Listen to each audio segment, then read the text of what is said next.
Hello दोस्तों, welcome to my channel psycho study with Neelam. पिछले video में हमने हिंदी विषय के पदभाग की पाठ योजना को बनाना सीखा था।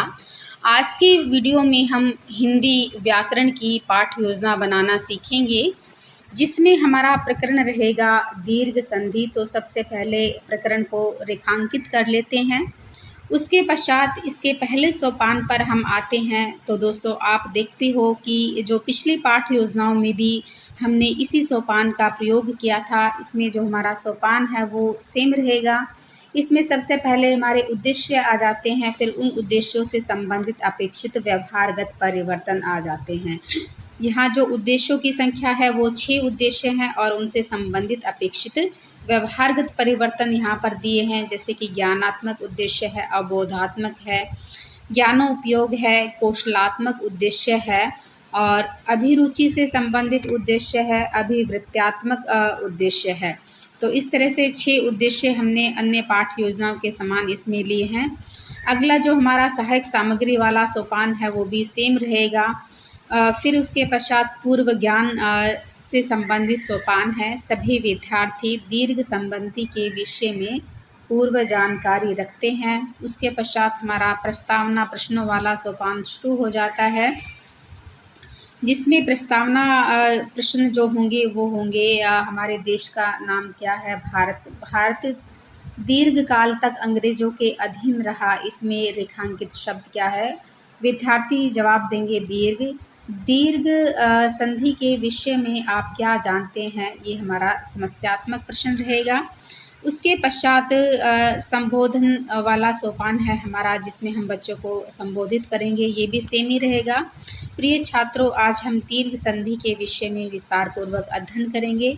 फिर प्रस्तुतिकरण की जो हमारी टेबल है, जो तालिका है, वो शुरू हो जाती है, जिसमें 4 कॉलम्स दिए गए हैं। अध्यापन बिंदु, छात्र अध्यापिका क्रिया, छात्र क्रियाएं और शामपट सारांश एवं सहायक सामग्री।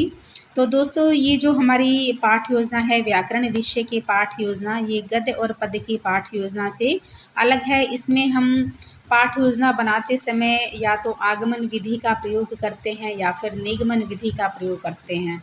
तो जो प्रस्तुत जो पाठ योजना है उसमें हमने आगमन विधि का प्रयोग किया है। तो यहाँ पर आगमन विधि का अर्थ क्या होता है कि जब छात्र अध्यापिका या जो टीचर है वो जब सबसे पहले अपने कंटेंट को, अपने विषय को पढ़ाने से पढ़ाती है, तो उसमें वो पहले कई उदाहरण प्रस्तुत करती है। फिर उन उदाहरणों को देने के पश्चात नियम प्रस्तुत करती है।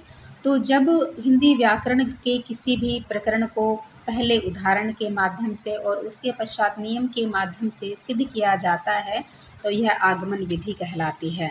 तो जो आगमन विधि है, इसके विपरीत एक दूसरी विधि होती है जिसे हम निगमन विधि कहते हैं।